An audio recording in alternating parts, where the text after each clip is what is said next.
দেশের সব মধ্যবিত্ত এবং নিম্নবিত্তদের জন্য কিন্তু দুর্দান্ত একটা পরিকল্পনা নিয়ে এসেছে বিএনপি। তারা এটাকে বলছে ফ্যামিলি কার্ড। আমি নিশ্চিত এখনো পর্যন্ত ফ্যামিলি কার্ড ব্যাপারটা যে কি এটা অনেকের কাছে পরিষ্কার না। ফ্যামিলি কার্ডটা হচ্ছে গিয়ে মূলত আপনার পরিবারের যিনি কর্ত্রী অর্থাৎ নারী সদস্য, নারী যিনি প্রধান, তার নামে এই ফ্যামিলি কার্ডটা হবে। এই ফ্যামিলি কার্ড দিয়ে কি করবেন আপনি? ফ্যামিলি কার্ড দিয়ে বাজারে আপনার প্রতিদিন যে নিত্য পণ্য দরকার হয় অর্থাৎ চাল, ডাল, তেল, লবণ, এই ধরনের যে পণ্যগুলো সেগুলো বাজারের যে দামে বিক্রি হয় তার চেয়ে অনেক কম দামে আপনি কিনতে পারবেন।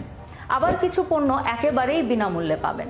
বিএনপি যদি ক্ষমতায় যেতে পারে তাহলে সরকার গঠন করতে পারলে তাদের পরিকল্পনা হচ্ছে একেবারেই কৃষকের কাছ থেকে ন্যায্য মূল্যে তারা এই পণ্যগুলো কিনবে। তাতে করে মধ্যস্বত্বভোগীদের দৌরাত্ম্য কমবে এবং জনগণ যিনি এই পণ্য কিনবেন বাজার থেকে তাকেও কোনো রাজনৈতিক দল, কোনো নেতা কারোর দ্বারস্থ হতে হবে না, কারো কাছে যেতে হবে না, কারোর কাছে অনুরোধ করতে হবে না দাম কমিয়ে রাখার জন্য।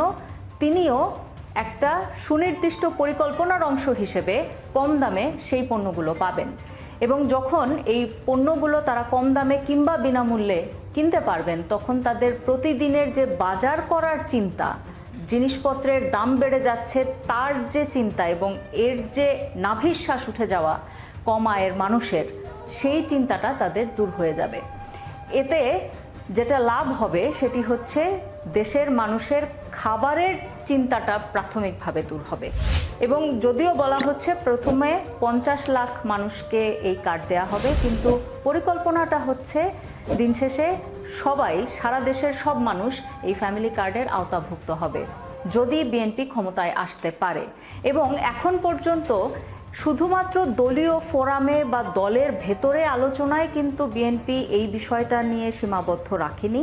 তারা বিভিন্ন রাজনৈতিক আলোচনায় এবং যত নীতি নির্ধারণী পর্যায়ে তারা কথা বলছে, প্রত্যেকটা জায়গাতেই বিএনপি খুব জোর দিয়ে কিন্তু এই ফ্যামিলি কার্ডের কথা বলছে। একটা বিষয় দেখেন যে একটা সাধারণ পরিবারের একেবারে সর্বপ্রথম যে চিন্তা সেটি হচ্ছে খাবার, তারপরে বাকি অন্য কিছু আসে। আপনার যখন খাবারের চিন্তা দূর হবে তখন কিন্তু আপনার সামনে পুরো পৃথিবী খোলা, আপনি অন্যান্য অনেক কিছুতে তখন চিন্তা ভাবনাকে বিস্তৃত করতে পারবেন, আপনি চিন্তা করতে পারবেন। কাজেই এই যে একেবারেই প্রাথমিক যে টেনশনটা আপনার, সেটা কিন্তু বিএনপি নিয়ে নিয়েছে। অর্থাৎ তারা আপনার এই চিন্তা দূর করার জন্য, আপনাকে চিন্তামুক্ত করার জন্য একটা একেবারেই সুনির্দিষ্ট এবং কার্যকর পরিকল্পনা কিন্তু আপনার সামনে তুলে ধরেছে। সামনের দিনগুলোতে এই সুবিধাটা নেবেন কিনা সেটা কিন্তু আপনাকে সিদ্ধান্তটা জানাতে হবে সামনের নির্বাচনে, ব্যালটে।